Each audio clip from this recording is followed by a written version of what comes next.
We do want to turn, though, to some other really interesting news. We have Senator Salvador here, who represents parts of Mecklenburg County as well. And Senator, you filed a lawsuit over an AI-generated ad that used your voice. This is a really interesting topic that we have discussed really across the country, but you have a personal experience here. If you could just walk me through what happened. Yeah, so for me, it was a really shocking experience to have a whistleblower reach out and ask if this advertisement, which received the top award at what some call the Oscars of advertising, Cons Leon, if the person speaking in that was me. And it was really tough because, yes, it was me, but it also was not. It was me saying things I never said. Content behind me was really strategically modified as well. So it was baffling, it was infuriating, and it was really deeply concerning to find that out as well. Yeah, and what did they pull from? I know this was a Whirlpool ad, I believe, and they pulled from a previous TED Talk that you had done and then added on to it from there. Is that correct? Absolutely. So in 2018, I gave a TED Talk focused on my nonprofit work at the time, focused on energy affordability. And essentially, it took the research as well as some of the statements I made about serving communities here in the United States and Charlotte, and it changed them to appear as if I was speaking about communities in Brazil, as well as even changing the numbers and the content behind me before it immediately cuts to the appliances ad and talks about a financing program that I believe they ran down in Brazil. And so it was, really baffling. It felt like a complete erasure of communities that I care about. And again, I don't understand why this was done and certainly why they didn't get consent or, no amount of awareness. So tell me about your decision to file a lawsuit. What have you heard from the company, if anything?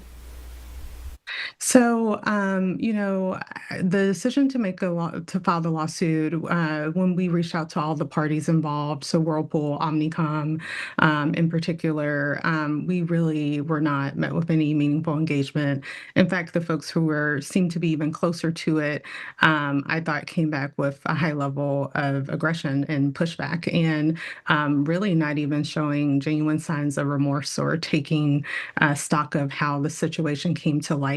And between that, as well as understanding just how we're seeing things move and the dangerous precedent if we don't push back, I decided to file the lawsuit because, for me personally, it was deeply troubling.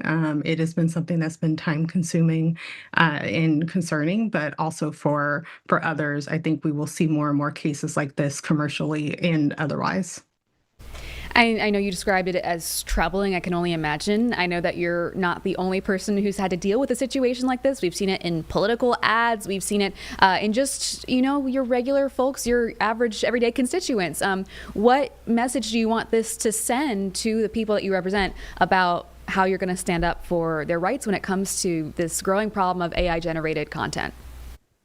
Yeah, so I think the message that we have to send is that this is not all right, and we will continue to stand up for it with the existing laws, but also with any additional clarifications or changes that might continue to need to be had as well.